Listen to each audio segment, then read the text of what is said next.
Welcome back to my YouTube channel. बहुत time बाद मिल रहे हैं। कैसे हैं आप सब लोग? कमेंट सेक्शन में लिख के बताएं कि आपको मेरे चैनल का कंटेंट कैसा लग रहा है। और आइए इस यूट्यूब वीडियो में हम बात करने वाले हैं recently announce GST amnesty scheme.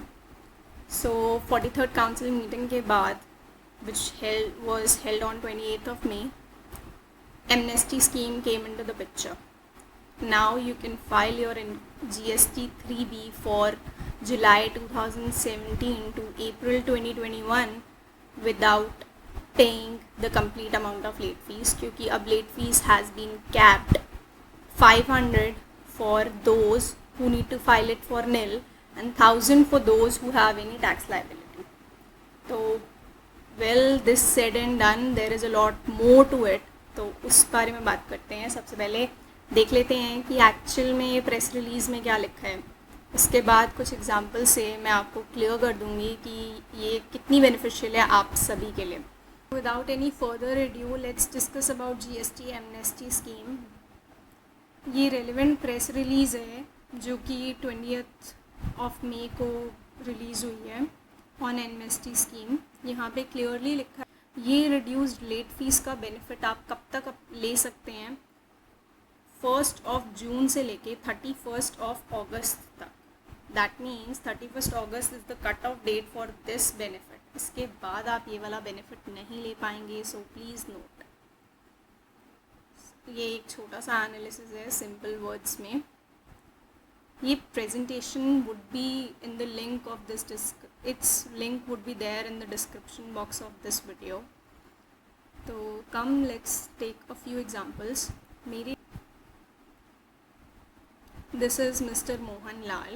He's a seller of nil rated goods and he did not file his GST return. He had outward supplies but he did not file his GST return from July 17 to April 2021. Assuming इनका GST registration cancelled नहीं है, that means अभी भी continue हो रहा है, though this is hypothetically speaking, क्योंकि actual में वो cancel हो चुका होगा, but let's assume cancel नहीं हुआ, तो अभी अपनी रिटर्न्स फाइल कर सकते हैं और इनको मैक्सिमम पेनल्टी जो पे करनी होगी वो है सिर्फ 500 पर return. Next is an example of Mister Chandan and Mister Suraj. Chandan जो है वो एक्सपोर्ट टर्नओवर है उनका एंड वो एक्सपोर्ट टर्नओवर पे कोई पेमेंट नहीं होती है जीएसटी की। जीएसटी रिटर्न उन्होंने भी नहीं भरी है, तो उनके लिए भी 500 की मैक्स पेनल्टी रहेगी। सूरज जी जिनके पास कोई भी ट्रांजैक्शन नहीं है, उन्होंने रजिस्ट्रेशन तो ले लिया है पर अभी अपना बिजनेस स्टार्ट नहीं किया है, तो उनके केस में भी मैक्सिमम पेनल्टी 500 की रहेगी। Now we have an example of mister Rahul. Mister Rahul Maan एक डीलर हैं, इलेक्ट्रॉनिक गुड्स में डील करते हैं। इन्होंने आउटवर्ड सप्लाई किया है जो कि लायबल टू CGST SGST ऑफ 1 लाख रुपीज़ और इनके पास इनपुट टैक्स क्रेडिट भी है। कौन से मंथ का है ये इनपुट टैक्स क्रेडिट? दिसंबर 2020 का। तो इन पे मैक्सिमम पेनल्टी रहेगी 1000 पर रिटर्न, क्योंकि इन्होंने भी अपनी रिटर्न फाइल नहीं की, तो अभी उस रिटर्न को फाइल कर सकते हैं with a maximum penalty of 1000 पर रिटर्न। अब हम बात करते हैं मिस्टर राहुल मान के केस में ही, अगर कोई इनपुट टैक्स क्रेडिट नहीं होता तो क्या होता? सिचुएशन वही रहेगी, उन्होंने अपनी रिटर्न भरी नहीं है, तो अब उन्हें नेट टैक्स लायबिलिटी पे करनी पड़ेगी 1 लाख की। कैश में पे करेंगे जो कि वो, क्योंकि इनपुट टैक्स क्रेडिट नहीं है, simple case. And maximum penalty 1000 पर रिटर्न। इन केस अब हम बात करते हैं एक दूसरे एग्जांपल के केस में, जहाँ पे एमनेस्टी स्कीम का बेनिफिट कैसे ले पाएंगे आप अगर आपकी रजिस्ट्रेशन कैंसिल हो चुकी है। हमारे एग्जांपल में we have mister Vinod who has not filed his return from July 17 as there was no business done by him during the said tax period. इन्होंने कोई बिजनेस नहीं किया था और इनका रजिस्ट्रेशन ऑब्वियसली डिपार्टमेंट ने कैंसिल कर दिया। मिस्टर विनोद जैसे कि आप देख पा रहे हैं काफ़ी पजल्ड हैं और उनको समझ नहीं आ रहा कि अब मैं इस एमनेस्टी स्कीम का बेनिफिट कैसे ले सकता हूँ। नॉर्मल सी बात है, रजिस्ट्रेशन ही कैंसिल हो गया है। तो in this scenario mister Vinod को इन स्टेप्स को फॉलो करना है। सबसे पहले जुलाई 17 से लेकर अप्रैल 21 तक अपनी जो भी पेनल्टी की वर्किंग बना लें एंड फाइल कर दें GST REG 21 revocation application file कर दें। उस एप्लीकेशन को फाइल करने के बाद अपने जुरिस्डिक्शनल ऑफिसर को अप्रोच करें ताकि आपका प्रोसेस स्पीड में हो जाए, एक्सपीडिटली हो जाए आपका प्रोसेस। इसके लिए आप अपने जुरिस्डिक्शनल ऑफिसर को अप्रोच करें और अपना GST नंबर एक्टिवेट करा लें। एक्टिवेट कराने से पहले वो आपको कहेंगे कि आप अपनी पेनल्टी भर दें, तो आप पेनल्टी चालान के साथ पे कर दें। ध्यान रहे कि जिस टाइम पे आप ये पे कर रहे हैं आप स्कीम का बेनिफिट ले लें, यानी कि आप जब अपनी वर्किंग करें तो उसको 500 पर रिटर्न के हिसाब से करें, नॉट मोर देन दैट, अगर आपने बिजनेस नहीं किया है तो। And once this is activated आप अपनी GST रिटर्न्स फाइल कर पाएंगे बेनिफिट को अवेल करते हुए।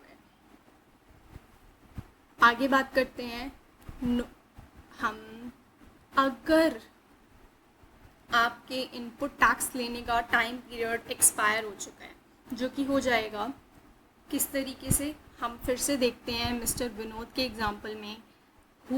अगर उन्होंने बिजनेस किया होता, if Mister Vinod has done business from the period July 17 to April 21 where in उनकी आउटपुट टैक्स लाइबिलिटी 10 lakhs है, इनपुट टैक्स क्रेडिट 10 lakh है फॉर द सेम पीरियड, तो 16(4) की कंडीशन की वजह से वो इस इनपुट टैक्स क्रेडिट को लेने के लिए एलिजिबल नहीं है। As the last date for availing ITC, which is 20th of October of subsequent financial year, has lapsed. तो अब क्या होगा? ये relevant extract of that provision है, अगर आप चाहें तो एक स्क्रीनशॉट लेके रख सकते हैं इसका, इससे आपको क्लियर हो जाएगा कि कब तक, कि मैंने ये 20th अक्टूबर की डेट कैसे निकाली। इट्स द डेट ऑफ सितंबर मंथ की रिटर्न फाइलिंग की जो ड्यू डेट होती है उस डेट तक ही of the subsequent year, following financial year की डेट तक ही आप ITC अवेल कर सकते हैं। उसके बाद ITC लैप्स हो जाता है। तो दैट मीन्स इनके केस में काफ़ी ITC लैप्स हो चुका है एंड 10 लाख का टू एन एक्सटेंट ही ये ले पाएंगे। गवर्नमेंट ने इस पर कोई रिलैक्सेशन नहीं दी है। एमनेस्टी स्कीम लेट फीस पे तो आई है, बट आप ITC का क्या करें, कैंसिलेशन का क्या करें, इस पर कोई एमनेस्टी स्कीम नहीं है। कैंसिलेशन पे क्या मेथड फॉलो हो सकता है वो मैं आपको पिछली स्लाइड्स में बता चुकी हूँ। फर्दर 16(4) के लिए कोई सोल्यूशन नहीं है। Nobody has spoken anything about it. So no relief where business is done and time to avail ITC has expired. After considering the conditions, ये क्लियर हो चुका है 16(4) की कंडीशंस को समझने के बाद कि credit penetrating to 17-18 financial year 17-18, 18-19 and 19-20 can not be utilized. अब उसे यूटिलाइज करने का टाइम पीरियड एक्सपायर हो चुका है, तो 10 लाख में से जो भी उस टाइम पीरियड से रिलेटेड होगा वो नहीं मिलेगा। रिमेनिंग ITC जो रेलिवेंट पीरियड से है, जिसका टाइम अभी लैप्स नहीं हुआ, वो मिल जाएगा। So considering the above facts, small taxpayer can avail the benefit of amnesty scheme in form of reduced penalty, but they have to forego the benefit of income tax credit. अपना income tax credit छोड़ते हुए, इस पर कोई clarification नहीं है। मैंने दोबारा ये लिखा भी है इस प्रेजेंटेशन में और वैसे भी मैं आपको बता चुकी हूँ। तो आगे बात करते हैं कि इस केस में रेवोकेशन कैसे होगा। सिमिलरली जैसे प्रीवियस केस में हो रहा था जहाँ पे आपने बिज़नेस नहीं किया था, अब मिस्टर विनोद ने बिज़नेस किया है, तब भी उन्हें सेम वे में ही कैलकुलेशन करनी है, अप्रोच करना है जुरिस्डिक्शनल ऑफिसर को, टैक्स पे कर देना है, एमनेस्टी स्कीम का बेनिफिट ले लेना है एंड अपना नंबर एक्टिवेट करा लेना है। टू समराइज़, पूरे फैक्ट्स को समराइज़ करने के लिए आइए देखते हैं 3 मेजर फैक्ट्स हैं इसमें। सबसे पहला कि आप 2021 के लिए एमनेस्टी स्कीम का बेनिफिट आराम से ले सकते हैं। It's very convenient for that. आप रिड्यूस्ड पेनल्टी का बेनिफिट ले सकते हैं, पर जुलाई 17 से लेके मार्च 2020 तक टैक्स पेयर को अपनी ITC भूलनी होगी। रेस्ट वो रिड्यूस्ड पेनल्टी का रेट्स का बेनिफिट उठा सकते हैं। फर्दर जो भी major for the major of such non-compliers will have to go through the process of revocation, क्योंकि इतने लंबे पीरियड में बहुत से नॉन कंप्लायर्स होंगे, बहुत से ऐसे लोग जिन्होंने अपनी रिटर्न्स फाइल नहीं की और उनका जीएसटी रजिस्ट्रेशन कैंसिल हो गया, उनको रेवोकेशन के प्रोसेस के लिए जाना पड़ेगा, जिसमें बहुत सी कंप्लाइंस कॉस्ट हो सकती हैं। आप समझते हैं कि to visit the jurisdictional officer, to talk to him and to get your GST registration activated is quite tough and it's a tedious process. तो वहाँ पे कंप्लाइंस कॉस्ट आ सकती है प्रोसेस। तो that's it, that's the major crux of it. अगर आपने अभी तक फाइल नहीं की है तो it's good time to file it now. Thanks for watching. आप अपने कमेंट सेक्शन में क्वेश्चंस पूछ सकते हैं। मेरे चैनल को लाइक, शेयर एंड सब्सक्राइब करना ना भूलें।